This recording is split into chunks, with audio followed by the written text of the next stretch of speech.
Hello listeners, कैसे आप सभी। मैं मिस अनमो और आपका स्वागत है जस्ट इमेजिन ऑडियो पे, जहाँ पर आज हम सुनने वाले हैं सब्स्टिट्यूट का नेक्स्ट पार्ट। तो चलिए शुरू करते हैं। कहानी की शुरुआत में हम देखते हैं क्रिश को। वो एक रूम पे लेटा हुआ था एंड वो सो रहा था। रूम डार्क ही लग रहा था क्योंकि ये रात का टाइम था और वो एक बुरा सपना देख रहा था, जहाँ पर आयुष उसके साथ फोर्सफुली इंटीमेट हो रहा था एंड वो बार बार मना कर रहा था इस चीज़ को। और वो बार बार ये पूछ रहा था कि तुम जब मुझसे प्यार नहीं करते तब तुम ये सब कुछ क्यों कर रहे हो, तुमने मेरा ज़िंदगी क्यों बर्बाद कर दिया। बट वो कुछ कर नहीं पा रहा था, उसकी बॉडी जवाब दे रही थी क्योंकि वो हीट में था। इस वजह से वो रेजिस्ट भी नहीं कर पा रहा था उसको, पर उसको अंदर से ये पता था कि उसको ये नहीं करना। देन वो उठ जाता है और उठने के बाद वो आसपास देखता है, रिलीफ की सांस लेता है एंड पानी पीता है एक ग्लास। देन वो अपने बेड से उठ जाता है एंड बालकनी की तरफ चला जाता है। वो बाहर की तरफ देखता है कि सूरज अभी तक नहीं उगा था एंड वो थोड़ी देर वहाँ पर ही जो है देखता रहता है जहाँ से सूरज उगने वाला है। 2 घंटे बीत जाते हैं, देन सूरज उगता है। वो वहाँ पर ही कंटिन्यूसली था उस बैल्कनी में ही, और वो इधर से उधर जा रहा था। देन जब सूरज उग जाता है तब क्रिश वो वहाँ से निकल जाता है, अपने सारे दिन भर के काम वो करने लगता है एंड वो अपनी जॉब पे चला जाता है। वो एक क्या बोलते हैं, वेटर का काम करता था एक रिसोर्ट में। क्रिस कस्टमर के लिए खाना लेके जाता है, वो रख देता है वहाँ पर। देन वो वहाँ से जाने लगता है। थोड़ी वो रात के सपने की वजह से काफ़ी ज़्यादा परेशान था, इसी वजह से वो थोड़ा सा बाहर की तरफ खुली हवा लेने के लिए जाता है क्योंकि अभी फ़िलहाल के लिए उसके पास कोई काम नहीं था। देन वो सोचने लगता है वो नाइट के बारे में। उस दिन जब उसको पहली बार हीट आया था एंड उसको समझ में नहीं आ रहा था, किसी को भी नहीं पता था कि वो अचानक से कैसे एक ओमेगा में तब्दील हो गया। फिर भी वो जाता है उस पार्टी में जैसे कि आयुष ने उसे बोला था। वहाँ पर जाने के बाद अभी भी वो आयुष से एक बार ही मिला था। देन उसको कुछ कपड़े दिए जाते हैं चेंज करने के लिए। देन वो चेंज करने के लिए चला जाता है। आयुष उस वक्त जब वो नीचे आता है चेंज करके, तब आयुष उसे नहीं मिलता। बट जो क्रिश है वो आयुष के फ्रेंड्स के बगल में खड़ा था। उनको अभी भी रियलाइजेशन नहीं था कि हाँ, क्रिश उनके पास खड़ा है और वो पीछे मुँह करके खड़ा हुआ था इसी वजह से। एंड वो फ्रेंड का एक ग्रुप जो था वो सर्कल बना के वो गॉसिप कर रही थी। उनमें से एक लड़का बोलता है कि वो गरीब सा लड़का, वो बेटा ना जाने कहाँ से उसके लाइफ में आ गया एंड इतने बड़े घर में वो अब रहने वाला है। पता नहीं कहाँ से उस रास्ते के भिखारी को उठा लाया हम आयुष। ये सुन के जो है क्रिश वो कुछ भी नहीं बोलता, ना ही कुछ रिएक्ट करता, इतना ज़्यादा ध्यान भी नहीं देता वो कि उसके फ्रेंड्स किस बारे में बात कर रहा है। वो बस पार्टी में ध्यान दे रहा था, जहाँ पर वो देखता है कि जो आयशी एंड सिड है, वो दोनों जो होस्ट कर रहे थे पार्टी को, वो दोनों आते हैं, सबका वेलकम करते हैं एंड वो सब कुछ देख रहा था, ऑब्जर्व कर रहा था एंड ये सुन भी रहा था। बट वो उतना ज़्यादा उसको ध्यान नहीं देता। बट धीरे धीरे उनकी बातें और भी ज़्यादा इंटरेस्टिंग होने लगती है। हम देखते हैं वो लोग कुछ पास्ट के बारे में बात करते हैं कि ऐसा ही हुआ था एक दिन जब सिड वो अपने हीट में था, तब वो आयुष की जगह आयुषी के पास चला गया था एंड आयुषी ने उसे मार कर दिया। इसी वजह से उन दोनों की शादी हो गई एंड ये सब आयुषी का ही प्लान था क्योंकि वो कभी भी आयुष को पसंद नहीं करती थी। इसी वजह से उसने उसका प्यार उससे छीन लिया। सिड वो भी मजबूरी में आके उसको शादी करनी पड़ी। इसी वजह से आज ये दोनों यहाँ पर है एंड ये पार्टी को होस्ट कर रहे हैं। ये सुन के क्रिश उसको कुछ भी समझ में नहीं आ रहा था कि ये सब किस बारे में बात करें। इसी वजह से अब वो ध्यान दे के सुनने लग जाता है। देन वो बोलते हैं कि ये बेटा, उसको उसके बाद से ही ओमेगास में और कोई इंटरेस्ट ही नहीं था एंड क्योंकि उनको कोई भी मार्क नहीं कर सकता, इसी वजह से उसने एक बीटा लवर चुना। ये सुन के जो क्रिश है वो शौक होते जा रहा था। उसको झटके पे झटके लगते जा रहे थे। उसको समझ में नहीं आ रहा था कि ये लोग क्या बात कर रहे हैं। देन जो है वो वापस से सुनता है। वो लोग बोलते हैं कि उस बीटा को तुमने देखा, जो लड़का बोल रहा था वो नहीं बोल रहा था, अब कोई दूसरा लड़का बोल रहा था। और वो बोलता है कि तुमने उस बीटा को देखा, एकदम सिड के जैसे कपड़े पहनता है, एकदम सिड की कॉपी लगता है, उसकी आंखें भी सेम है सिड के जैसे। देन जो क्रिश है वो सिड को अच्छे से नोटिस करने लगता है एंड देखता है कि हाँ, सच में सिड की आंखें और उसकी आंखें काफ़ी हद तक सेम है। क्या इसी वजह से आयुष ने उसे चुना? उसको कुछ समझ में नहीं आ रहा था कि क्या हो रहा है ये सब कुछ। वो जो है उसके हाथ में एक ड्रिंक था, उसको उसने ख़त्म कर लिया था एंड देन वो काउंटर में जाता है एंड और भी ड्रिंक्स लेने लगता है। अब उसको समझ में आ गया था कि आयुष उससे कोई प्यार नहीं करता और आज बस आयशा को दिखाने के लिए, उसको जलाने के लिए उसको यहाँ पर लाया गया है और वो उसके लिए बस एक टॉय है और सिड के सब्स्टिट्यूट है। उसके बाद वो काफ़ी ज़्यादा ड्रिंक कर लेता है एंड वो उसी रूम पे वापस चला जाता है जहाँ पर उसने कपड़े चेंज किया था, क्योंकि वो ड्रंक था एंड वो खुद को कंट्रोल नहीं कर पाता एंड बेड पे वो गिर जाता है। उसके पैर वो बेड से लटक रहे थे एंड बाकी की पूरी बॉडी वो बेड के ऊपर थी। थोड़ी देर बाद उसको थोड़ा सा होश आता है एंड उसकी जो पूरी बॉडी है उसमें अजीब सा होने लगता है एंड उसको काफ़ी ज़्यादा गर्मी लगने लग जाती है एंड उसको मतलब अजीब सा ही लगने लग जाता है, क्योंकि उसकी हीट वो वापस आ गई थी और ना ही उसके पास कोई सप्रेशन थे, ना ही कोई इंजेक्शंस, ना ही कोई टैबलेट्स। इसी वजह से वो बस खुद को किसी तरीके से उस रूम में कंट्रोल करने की कोशिश कर रहा था, बट उससे कंट्रोल नहीं हो पा रहा था। उसको काफ़ी ज़्यादा दर्द भी हो रहा था। दूसरी तरफ हम देखते हैं आयुष को, जो ड्रिंक पे ड्रिंक लिए जा रहा था, बट उसकी टॉलरेंस काफ़ी हाई थी, इसी वजह से वो ड्रंक नहीं होता है एंड वो सिड और आयशा को इतना क्लोज एक साथ डांस करते देख उसे काफ़ी ज़्यादा जलन हो रही थी। वो आसपास नज़र घुमाता है एंड उसको क्रिश नहीं दिखता। वो थोड़ा सा परेशान होने लग जाता है एंड वो आसपास उसे ढूंढने लग जाता है। देन वो अपने फ्रेंड्स के पास जाता है एंड वो उनसे पूछने लगता है कि क्या उन्होंने क्रिश को देखा है। उनमें से एक उसको मॉक करते हुए बोलता है, तुम्हारा वही ना पोर बीटर लवर, या फिर बोले तो सिड के सब्स्टिट्यूट। ये मतलब वो आपस में ही मजाक उड़ाने लगते हैं क्रिश के। आयुष जो है वो काफ़ी ज़्यादा गुस्सा हो जाता है, बट वो खुद को कंट्रोल करता है। वो चाहता था कि उस लड़के को बहुत मारे, बट उसको अभी इम्पोर्टेंट लग रहा था कि उसको क्रिश को ढूंढना चाहिए। देन वो आसपास ढूंढने लग जाता है उसे काफ़ी ज़्यादा, बट उसे नहीं मिलता है।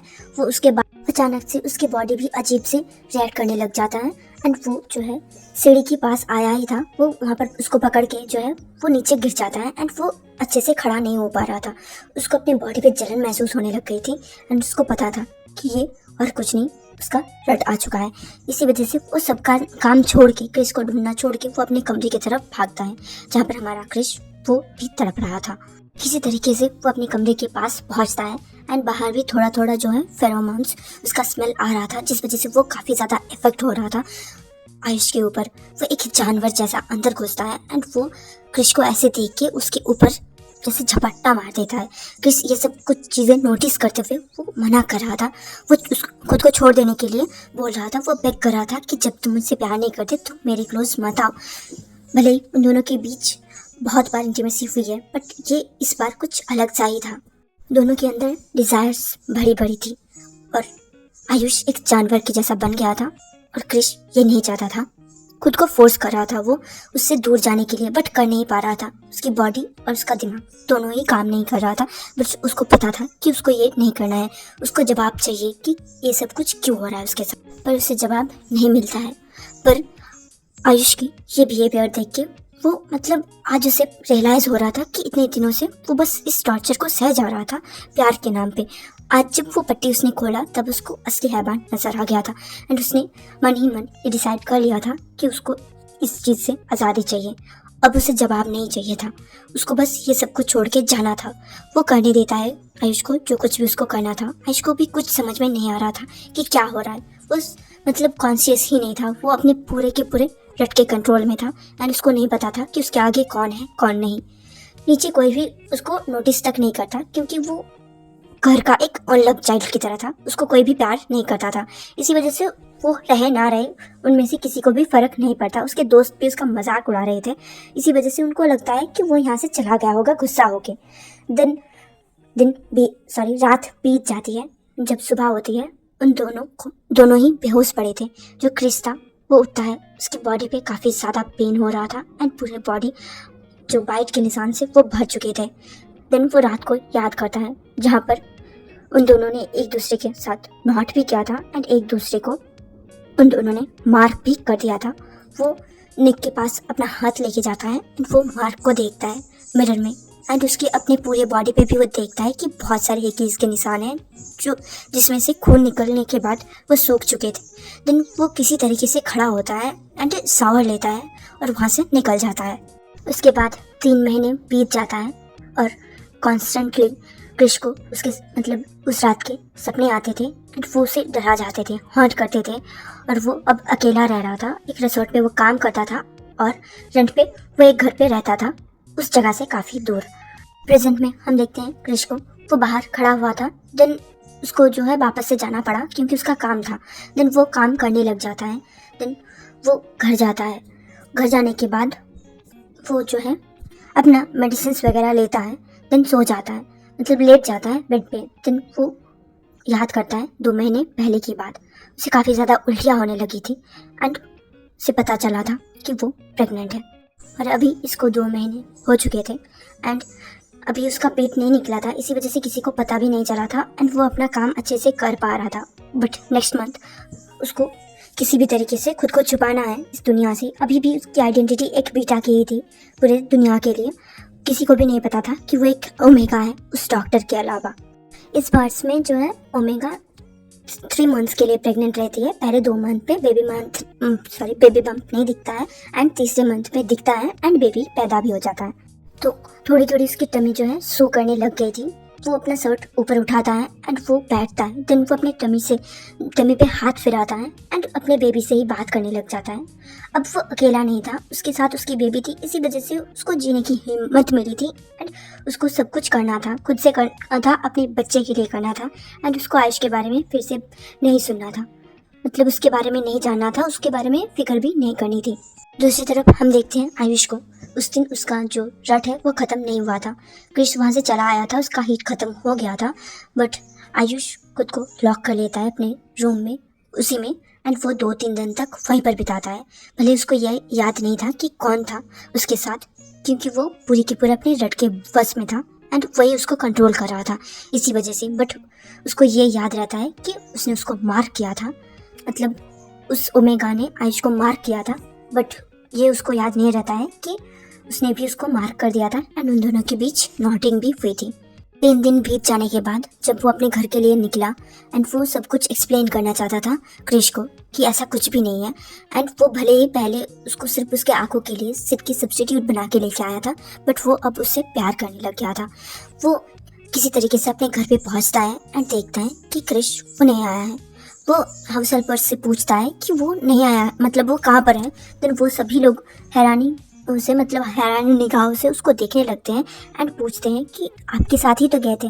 तो उनको ये नहीं पता था कि क्रिश वहाँ पर नहीं है। सबको यही लग रहा था कि क्रिश और आयुष एक साथ ही है, बट अब क्रिश कहाँ पर गायब था किसी को नहीं पता था। ऐसे 3 महीने बीत जाते हैं एंड आयुष अभी भी क्रिश को ढूंढ रहा था। दूसरी तरफ क्रिश वो अपने कलीग से बात करता है और उस कलीग को पता था क्रिश के प्रेगनेंसी के बारे में एंड वो एक ओमेगा है ये भी पता था।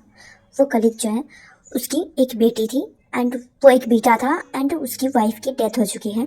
और जो क्रिश है वो उन्हीं के घर पे रहता है रेंट पे एंड अपर वाले सेक्शन जो है वहाँ पर एक रूम पे रेंट पे रहता है हमारा क्रिश एंड बाकी सारा घर उनका है एंड उसको मतलब उसी ने बहुत ज़्यादा मदद करा है एंड वो उसी के साथ एक साथ काम करता है यहाँ पर। और क्रिश उसको मदद करता है उसकी बेटी को संभालने के लिए। उस बेटा को पता था कि नेक्स्ट मंथ क्रिश के लिए काफ़ी डिफ़िकल्ट होने वाली है, इसी वजह से वो किसी तरीके से 2 महीने की छुट्टी करवाने की मतलब जुगाड़ कर रहा था एंड वो बोलता है कि वो दोनों मिलके घूमने जाएंगे बाहर कहीं। इसी बात पे वो मना लेता है अपने बॉस को। वो उसका बॉस भी काफ़ी अच्छा था तो वो मान भी जाता है बिना किसी दिक्कत से। देन वो दोनों निकलने वाले थे अपने ट्रिप के लिए। वो बाहर कहीं जाने वाले थे, वहाँ पर ही 2 महीने रुकने वाले थे। बेबी आ जाने के बाद भी 1 महीने तक वहाँ पर ही रहने वाले थे। बेबी थोड़ा सा बड़ा हो उसके बाद वो वापस रिटर्न आने वाले थे एंड वो उनका प्लान वो सॉर्टेड था। देन वो लोग जाते हैं, एक पहाड़ी टाइप इलाका था एंड काफ़ी मतलब विलेज टाइप का था, वो एक विलेज ही था, पहाड़ी गाँव। दूसरी तरफ आयुष को पता लग जाता है कि क्रिश कहाँ पर है। देन वो उस घर में जाता है जहाँ पर क्रिश रहता था। वो घर लॉक था तो ये देख के वो शॉक होता है। देन वो आसपास उसको ढूंढने लग जाता है, मतलब आसपास इलाकों में अपने बंदे भेजता है एंड उसको सर्च करवाया जाता है, बट वो नहीं मिलता है उनको। दूसरी तरफ हम देखते हैं क्रिश को यहाँ पर 15 दिन बीत जाते हैं एंड उसका बेबी बम्प वो शो होने लग जाता है एंड कुछ ही दिनों में उसकी डिलीवरी भी है। 10-15 दिनों में उसका बच्चा भी आ जाएगा। और जो आयुष है वो ढूंढ ही रहा था उसको अभी तक। देन जो है उसको वो रिसोर्ट मिल जाता है जहाँ पर वो मतलब काम करते थे। वहाँ पर पूछने के बाद उनको पता चलता है कि वो किसी बीटा के साथ वो दोनों साथ ही में थे, वो दोनों फ्रेंड्स थे एंड अभी जो है वो दोनों ही यहाँ पर नहीं है। वो दोनों कहीं बाहर घूमने के लिए गए हैं 2 महीने के लिए और अभी 15 दिन बीत चुके हैं, बट कहाँ गए हैं ये उनको नहीं मतलब पता चलता, उन लोगों ने नहीं बताया बिकॉज ऑफ प्राइवेसी मैटर्स। दूसरी तरफ क्रिश का वो दोस्त, वो उसका गांव था और वहाँ पर ही वो लोग घूमने के लिए गए थे। एंड क्रिश का जो फ्रेंड था, मतलब वो पीटा, उसको कुछ काम भी था वहाँ पर। वो अपनी बच्ची को क्रिश के साथ छोड़ के वो चला जाता है अपने काम करने के लिए, क्योंकि क्रिश पे उसको पूरा भरोसा था कि वो उसकी बच्ची को कोई हार्म नहीं करेगा। बट यहाँ पर हो जाता है कुछ कांड। क्रिश को टाइम से पहले लेबर पेन स्टार्ट हो जाता है, जबकि डॉक्टर ने कहा था कि 10 दिन बाद ही उसको हॉस्पिटल में एडमिट किया जा सकता है। बट उसको काफ़ी ज़्यादा पेन होने लग जाता है। एंड वो छोटी सी बच्ची थी, उसको कुछ समझ में नहीं आता कि क्या करना चाहिए। वो तो डर के मारे रोने लग जाती है। एंड क्रिश वो तड़पने लग जाता है। उसको पता नहीं था कि क्या करना चाहिए क्या नहीं। एंड वो बच्ची वो रो रही है एंड वो दर्द में कड़ा रहा है।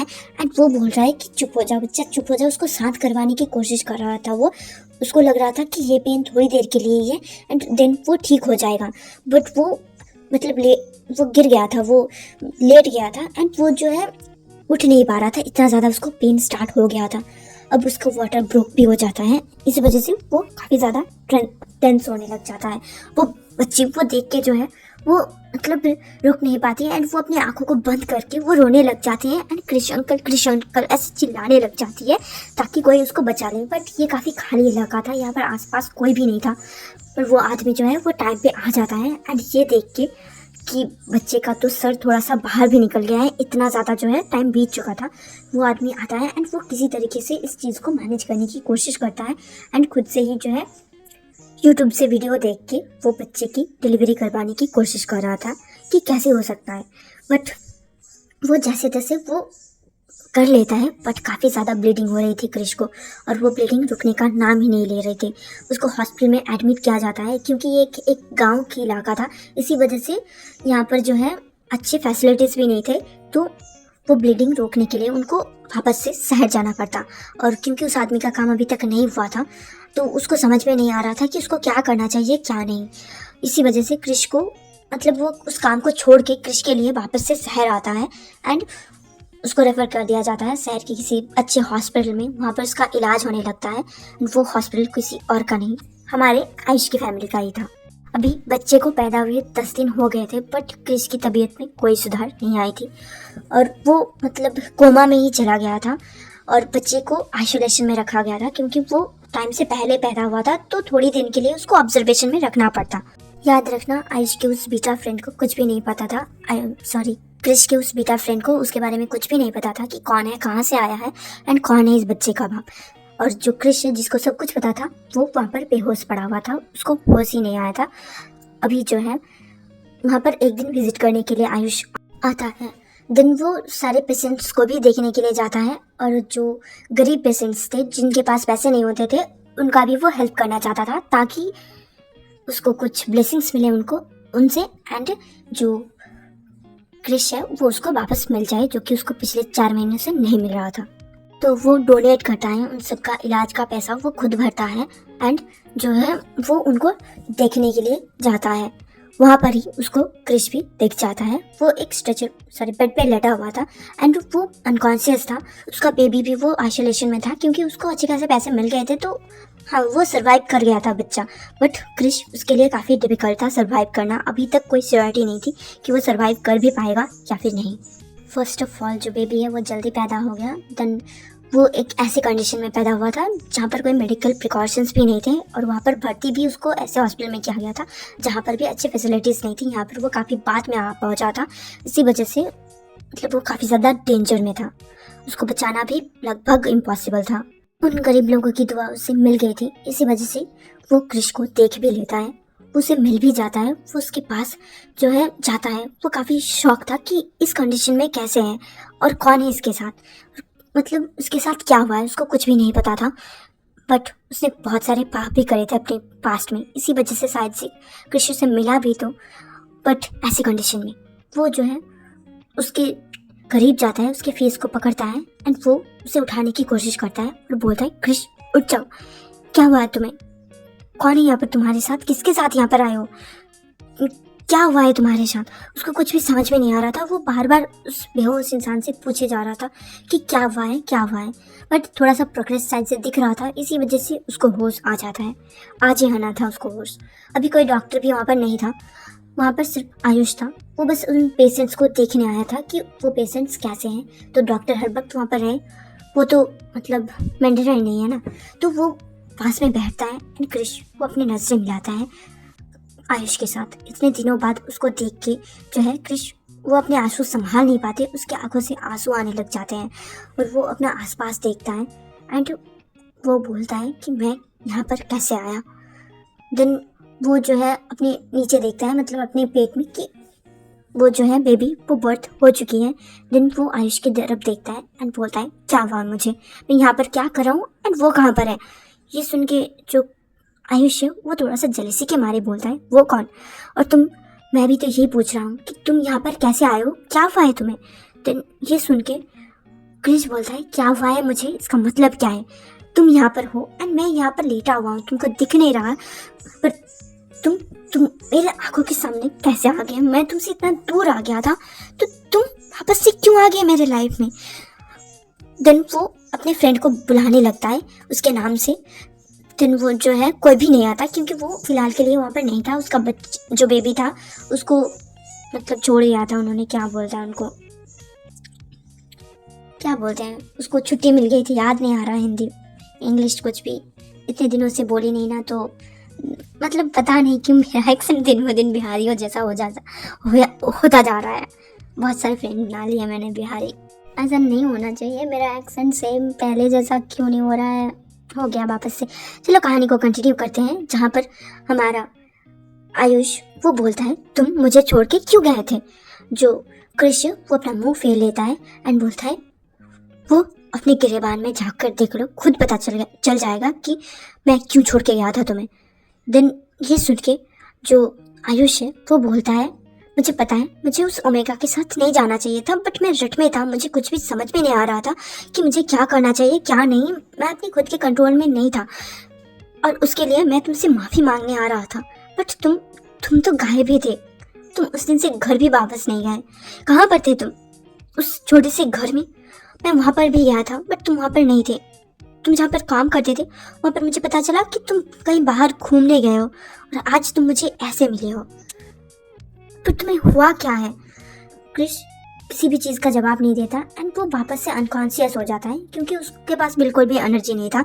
इसी वजह से जब आयुष ये चीज़ नोटिस करता है कि क्रिश वो वापस से अनकॉन्शियस हो गया है, तब वो डॉक्टर को बुलाता है एंड डॉक्टर काफ़ी रस में आता है और वो जो है चेक करने लगता है उसको। देन वो बहुत सारे जो है चीज़ें करने लगता है, मतलब डॉक्टर्स के जो कहते हैं, याद नहीं आ रहा मेरे को क्या क्या करते हैं, मैंने सब कुछ पता लगाया था बट मैं भूल गई हूँ, आई एम सॉरी, गलती मेरी है कि मैंने लिख के नहीं रखे। आयुष को बाहर जाने के लिए बोल देते हैं। आयुष बाहर खड़ा खड़ा वो टेंशन के मारे अपना नाखून चबा रहा था एंड डॉक्टर अंदर अपना काम कर रहा था। तब तक उसका वो दोस्त वो भी आ जाता है एंड वो जो है देखता है अंदर कि डॉक्टर्स काफ़ी रश में हैं एंड उसको कुछ तो कर रहे हैं। देन वो पूछता है आयुष से कि यहाँ पर क्या हो रहा है, क्या हुआ है क्रिश को। ये सुन के आयुष वो क्यूरियस होने लगता है एंड वो उसके कॉलर को पकड़ता है एंड बोलता है क्या हुआ है उसको और तुम क्रिश को कैसे जानते हो। ये सुन के वो बोलता है कि भाई साहब आप हैं कौन और मुझे ऐसे क्यों पकड़ रहे हैं, देखिए हो सकता है कि आपके फैमिली मेम्बर के साथ किसी के साथ बुरा हुआ है, ये हॉस्पिटल में यहाँ पर हर रोज़ ऐसा देखने मिलता है। मेरी भी वाइफ बर्थ देते देते उसकी भी जान चली गई थी, पर मैं ऐसा नहीं रिएक्ट कर सकता ना, और वैसे भी अभी क्रिश को क्या हुआ है ये जानना ज़रूरी है, मैं कौन हूँ ये नहीं। ये सुन के आयुष बोलता है नहीं ये भी ज़रूरी है, उसको डॉक्टर्स ट्रीट कर लेंगे, बट तुम बताओ कि तुम कौन हो और तुम क्रिश को कैसे जानते हो। ये सुन के वो बोलता है कि मैं उसका फ्रेंड हूँ, आपसे क्या मतलब। ये सुन के वो बोलता है कि वो मेरा बॉयफ्रेंड है। ये सुन के जो है वो अपना कॉलर छुड़वाता है उससे एंड वो जो है उसे दूर धक्का देता है और बोलता है तो आप है उसके बॉयफ्रेंड। ये सुन के वो बोलता है हाँ मैं ही हूँ उसका बॉयफ्रेंड, क्यों कोई शक है, और अगर है भी तो फिर भी तुम मुझे पहले बताओ क्योंकि मैंने सवाल पहले किया था कि तुम उसके कौन लगते हो। तो वो अपना शर्ट झाड़ते हुए बोलता है कि मैं उसका फ्रेंड हूँ एंड वो जिस घर पे रेंट पे रहता है उस घर का ओनर भी हूँ एंड उसका कलीग भी हूँ। ये सुन के वो बोलता है तुम हो उसके कलीग जिसके साथ वो बाहर घूमने के लिए गया था, क्या हुआ है उसको। ये सुन के वो बोलता है आपको क्या ही मतलब होगा, अगर आप उसे इस हालत में अकेला छोड़ सकते थे, वो कितना जख्मी हालत में मुझे मिला था, मैंने उसको रहने के लिए घर दिया, काम भी ढूंढ के दिया, वो मेरे साथ अच्छे से रहता था और हम लोग अच्छे से थे, बट आपने उसकी लाइफ बर्बाद कर दी थी, वो डिप्रेशन में चला गया था और आप अब पूछ रहे हो कि उसको हुआ क्या है। जो कुछ भी उसको उसके साथ बुरा हुआ है ना, सब कुछ आपकी वजह से हुआ है। वो आज इस हालत में है क्योंकि आप थे उसकी ज़िंदगी में। ये सुन के जो है आयुष वापस से उस आदमी का कॉलर पकड़ लेता है एंड बोलता है, जो बात कर रही हूँ, मैंने उसका कभी भी बुरा नहीं चाहा। मैंने उसे सड़क से उठा के महलों पे रखा था, बट वही मुझे छोड़ के भाग गया था। ये सुन के वो बोलता है, भागता क्यों नहीं है, आप जैसे हो मैं आपके साथ यहाँ पर 2 मिनट खड़ा नहीं हो सकता, मैं टॉलरेट नहीं कर पा रहा। और वो आपके साथ इतने दिनों तक कैसे था मुझे नहीं पता। आप उसके बॉयफ्रेंड हो, उसने आपको क्यों चुना ये मैं समझ नहीं पा रहा, क्योंकि वो इतना अच्छा लड़का है, कोई भी उसको मिल जाता। बट आप, पता है उसकी सारी चॉइसेस काफ़ी अच्छे होते हैं, बट अपने पार्टनर की चॉइस वो अच्छे से नहीं कर पाया। आपसे तो अच्छा होता कि वो कोई अमीर अच्छा लड़का जो उससे प्यार करता, उससे प्यार करता, ना कि ऐसा लड़का जो उसके सबसे बुरे टाइम पे उसको छोड़ दे। कि सुन के आयुष बोलता है, मैं उससे नहीं छोड़ा था, वो खुद ही मुझे छोड़ के चला गया था।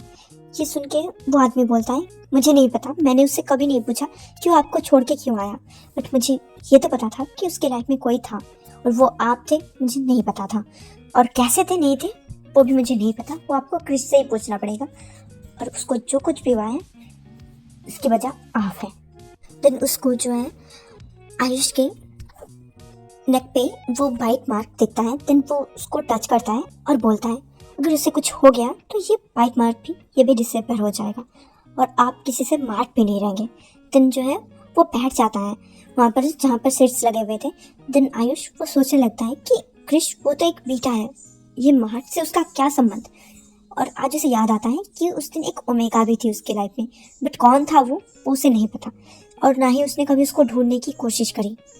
उसी वक्त उस रूम से जो है एक नर्स बाहर आती है एंड वो बोलती है कि ओटी रेडी करना पड़ेगा क्योंकि ऐसे उनको ट्रीट नहीं किया जा सकता। देन ओटी रूम रेडी होती है एंड वहाँ पर क्रिस को शिफ्ट किया जाता है एंड उसका इलाज होने लगता है क्योंकि वो काफ़ी ज़्यादा एक्साइटेड हो गया था एंड उसके ऑलरेडी पुराने कुछ उसको मतलब क्या बोलते हैं डिजीज़ थी, इसी वजह से भी उसकी तबीयत काफ़ी ज़्यादा ख़राब हो रही थी एंड वो इस चीज़ को जो है उसकी बॉडी वो हैंडल नहीं कर पा रही थी। 5 घंटे बीत जाते हैं।